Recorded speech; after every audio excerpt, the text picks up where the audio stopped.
नमस्कार साथियों, मैं कृष्णारायण सिंह और आप देख रहे हैं YouTube channel education portal Krishna.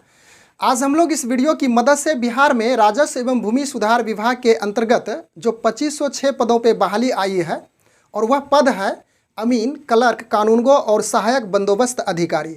हालांकि इस अधिसूचना से रिलेटेड यानी कि इससे जो अधिसूचना निकली है उससे रिलेटेड जो महत्वपूर्ण बिंदुएँ हैं इन पदों के लिए उनकी चर्चा हम लोग किए हैं एक वीडियो के माध्यम से। यदि आप उस वीडियो का अवलोकन नहीं किए हैं तो डिस्क्रिप्शन बॉक्स में उसका लिंक अवेलेबल है, आप वहां से उस वीडियो को देख सकते हैं।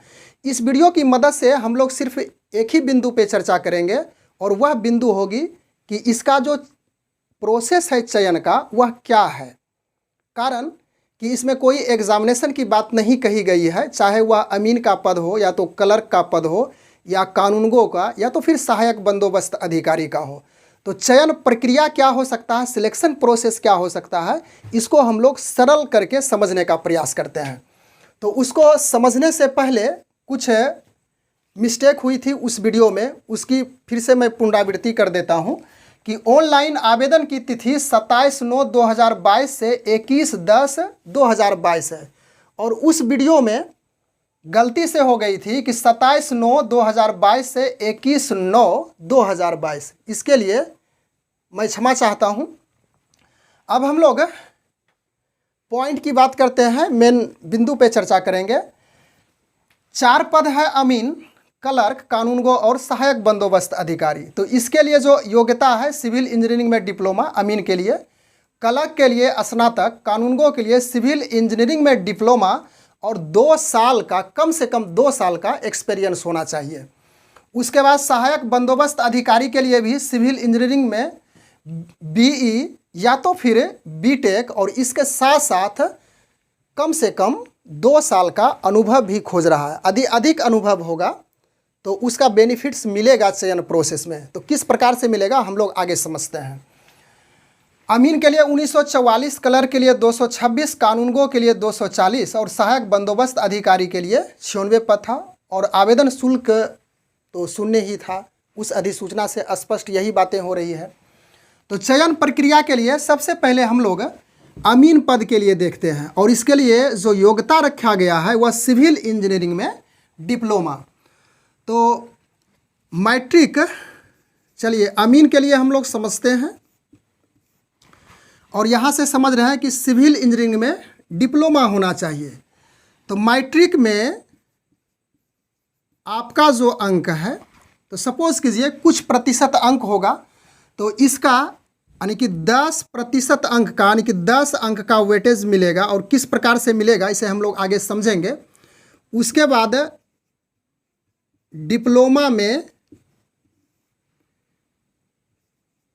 फिर 90% का वेटेज यानी 90 अंक का वेटेज किस प्रकार से मिलेगा इसको भी समझ लेते हैं।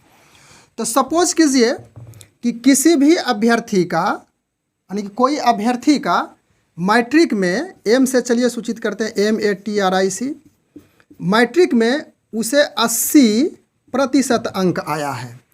तो 80% अंक, तो मैट्रिक में 10 अंक का वेटेज मिलेगा। तो इसे इस प्रकार से समझिए कि 80 का 10% यानी कि 80 गुना 10/100, 2 जीरो कट गया यानी कि 8 अंक। ठीक है। उसके बाद डिप्लोमा, डिप्लोमा में किसी उम्मीदवार को सपोज कीजिए कि 70% अंक प्राप्त है, 70 प्राप्त है, मैट्रिक में 80 प्राप्त था। तो इसे कैलकुलेट करेंगे तो 70 का 90% यानी कि 100 से डिवाइड करेंगे तो 9 सती 63 अंक यहाँ पे प्राप्त होता है। तो अब देखिए मैट्रिक में 8 अंक का, उसके बाद डिप्लोमा में 63 अंक का। तो इसका जो मेधा बनाया जाएगा इस प्रकार से, मेधा अंक 8 + 63 और इसको जोड़िएगा तो 8 3 11 और 6 1 7 यानी कि 71 अंक यानी कि उसका मेधा अंक प्राप्त होता है। तो यह तो अमीन की चर्चा की है चयन प्रोसेस का। उसके बाद दूसरा नंबर में है क्लर्क के लिए, जो कि स्नातक स्तर ही इसका योग्यता है।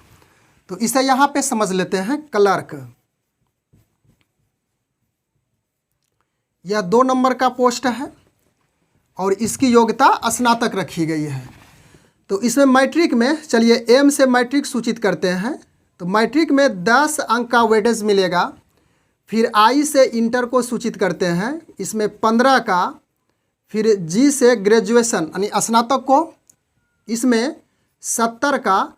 और पी से कर देते हैं पोस्ट ग्रेजुएट यानी कि पीजी, इसमें आपका 5% का वेटेज मिलेगा।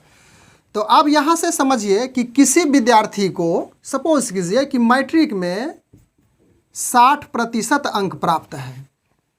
तो 60% है, तो इसके लिए क्या कीजिएगा, 60 का 10% फिर करेंगे, 100 से डिवाइड कर देंगे। तो इसमें इसे 6 अंक का वेटेज प्राप्त हो रहा है। इसके बाद किसी विद्यार्थी को इंटर में सपोज कीजिए कि 80% अंक प्राप्त है। तो यह 80 का, यहाँ से देखिए 15 का वेटेज, तो 15% यानी कि 100 कर देंगे। तो 1 0 कट गया। तो 15 8 20 से 120 और 10 से भाग दीजिए, तो यह हो जाएगा यानी कि 12 अंक का वेटेज मिला। उसके बाद इसी प्रकार से चलते हैं आगे ग्रेजुएशन में। तो ग्रेजुएशन में उसे किसी विद्यार्थी को, सपोज कीजिए वही विद्यार्थी जिसे ऊपर से लेके चल रहा है मैट्रिक इंटर ग्रेजुएशन, इसे चलिए 80% ही प्राप्त है। तो 80 का 70% है, तो 70/100, 2 0 कट गया। तो 8 7 56 यानी कि 56 अंक यहाँ पे प्राप्त हो रहा है।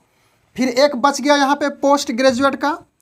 तो पोस्ट ग्रेजुएट में उसी अभ्यर्थी को सपोज कीजिए कि 80 ही अंक प्राप्त है, 80%। तो इसका आप निकालिएगा, तो 80 का यहाँ पे 5% है, तो 5/100,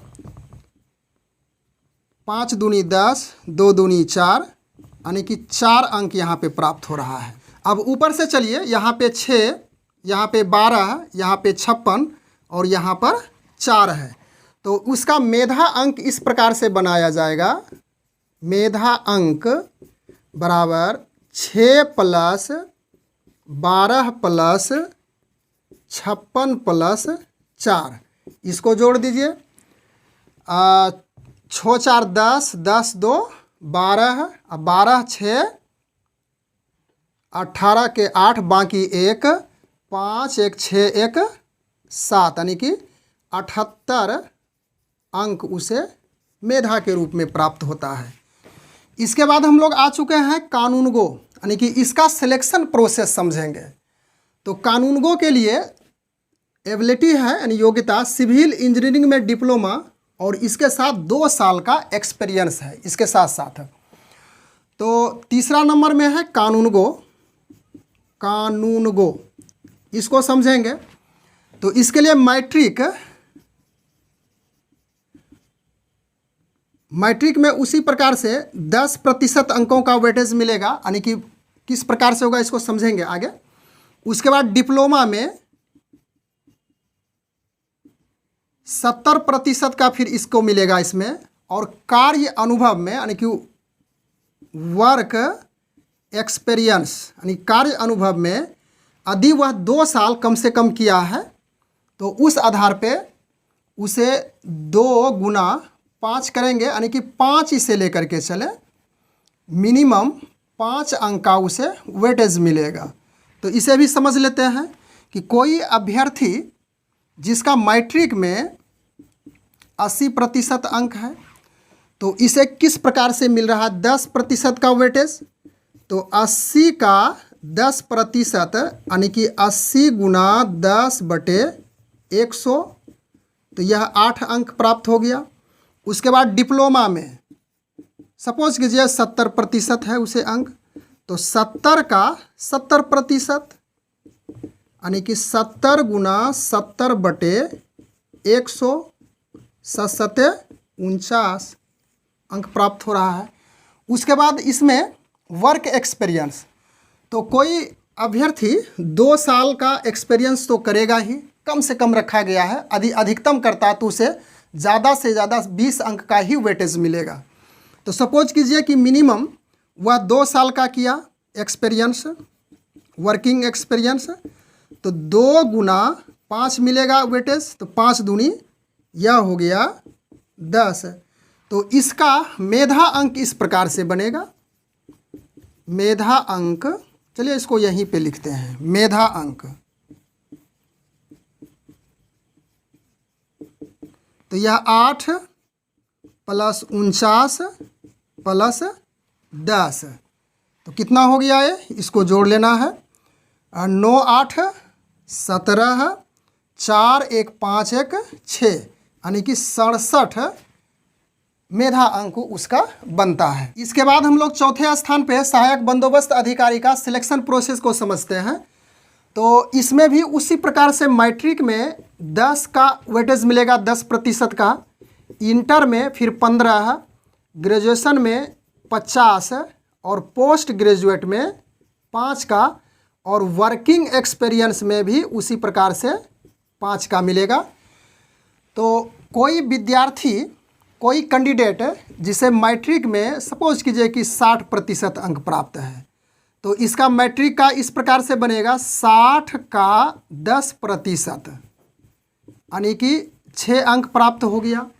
फिर इंटर में 70% आ रहा है उस विद्यार्थी का, तो 70 का 15% इसको निकालेंगे, तो 15 सती 75 से 105, 1 अंक के बाद यहाँ पे पॉइंट लगा देंगे, यानी कि 10.5 अंक यहाँ पे प्राप्त हो रहा है। फिर ग्रेजुएशन में सपोज कीजिए कि उसे 60% अंक प्राप्त है, तो इसका निकलेगा 60 का, इसका 50 आ रहा है ग्रेजुएशन का, तो 50%, यानी कि 100,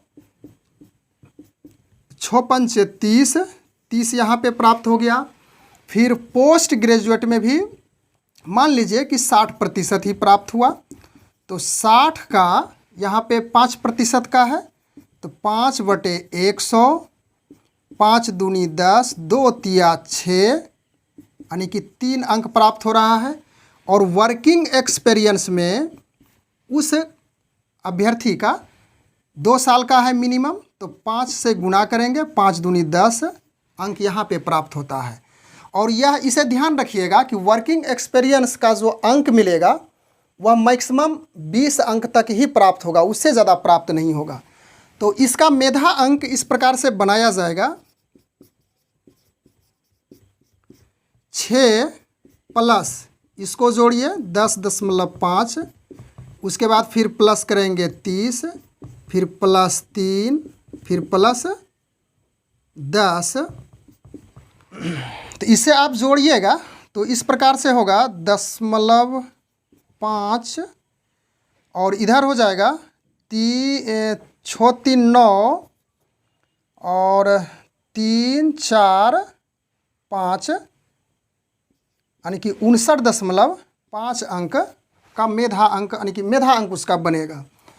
तो इस प्रकार से हम लोग अमीन, क्लर्क, कानूनगो और सहायक बंदोबस्त अधिकारी के लिए चयन प्रक्रिया का जो प्रारूप है, यानी कि मेधा अंक किस प्रकार से बनेगा, इसको बारी बारी से हम लोग समझने का प्रयास किए। तो निश्चित रूप से यह जानकारी आपके ज्ञान में ज़रूर वृद्धि करेगी। Thanks for watching, good bye.